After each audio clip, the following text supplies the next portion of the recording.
नमस्कारम। RPSC cracker YouTube channel में आप सभी का स्वागत है। स्कूल व्याख्याता की शानदार तैयारी के लिए वीडियो संख्या 23 आपके समक्ष उपलब्ध है।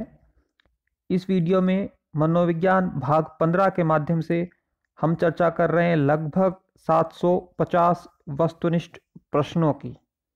तैयारी शानदार तो सफलता सुनिश्चित है। प्रारंभ करते हैं। शिक्षा मनोविज्ञान मनोविज्ञान की वह शाखा है जिसका संबंध पढ़ने व सीखने से है। यह कथन जिसका है वह है स्किनर।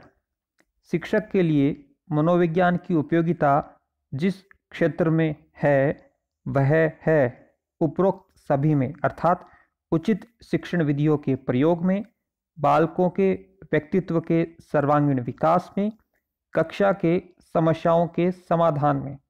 संबंध प्रतिक्रिया सिद्धांत के प्रतिपादक हैं पावलोव। प्रभावशाली अधिगम के आयाम हैं उपरोक्त सभी, अर्थात संकेत अधिगम, उत्तेजन अनुक्रिया अधिगम और श्रृंखला अधिगम। बालक के मानसिक स्वास्थ्य पर बाधा डालने वाला तत्व है पारिवारिक संघर्ष। अध्यापक और विद्यालयों के द्वारा किशोरों को के लिए नहीं किया जाना चाहिए, क्या नहीं किया जाना चाहिए? किशोर मनोविज्ञान की अवहेलना करना, यह नहीं किया जाना चाहिए। जबकि क्वेश्चन की प्रकृति को बदलें तो अध्यापकों और विद्यालयों के द्वारा किशोरों के लिए क्या किया जाना चाहिए?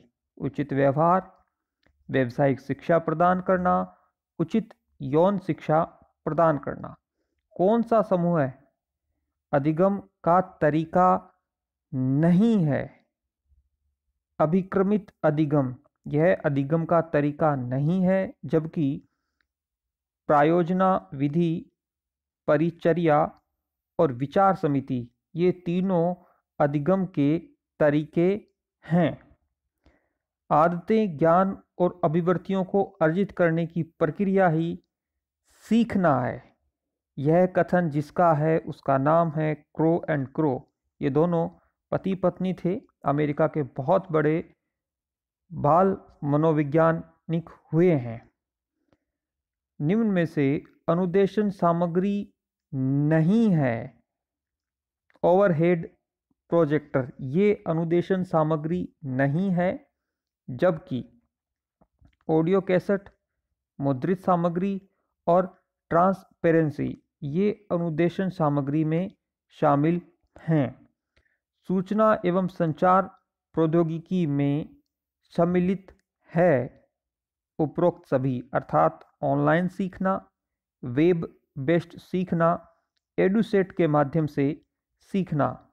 अधिगम का सर्वाधिक उपयुक्त उद्देश्य है व्यवहार का रूपांतरण। निम्न में कौन सा सीखने की प्रक्रिया का परिणाम नहीं है? परिपक्वता, यह सीखने की प्रक्रिया का परिणाम नहीं है। जबकि अभिवृत्ति, संकल्पना और ज्ञान, ये तीनों सीखने की प्रक्रिया के परिणाम हैं। संकेत अधिगम के अंतर्गत सीखा जाता है पारस्परिक अनुकूलन। सशक्त अभिप्रेरणा सीखने का प्रभावशाली घटक है। इससे बालक शीघ्र सीखता है। प्रेरक के अंतर्गत सम्मिलित है उपरोक्त सभी, अर्थात प्रोत्साहन, आवश्यकताएं और प्रबल प्रेरणा, ये तीनों प्रेरक के अंतर्गत शामिल होते हैं। किशोरावस्था बड़े संघर्ष, तनाव, तूफान तथा विरोध की अवस्था है। स्टेनले हॉल का यह कथन है। अभिक्रमित अनुदेशन के प्रकार हैं तीनों: रेखीय अभिक्रमित अनुदेशन, शाखीय अभिक्रमित अनुदेशन और मैथमेटिक्स अभिक्रमित अनुदेशन। कौन सी सहायक शिक्षण सामग्री है? उपरोक्त सभी, अर्थात पवन मील का कार्यकारी प्रतिमान, tape recorder, 16 mm film projector, ये तीनों सहायक शिक्षण सामग्री में शामिल की जाती हैं। कौन सा कथन सही है?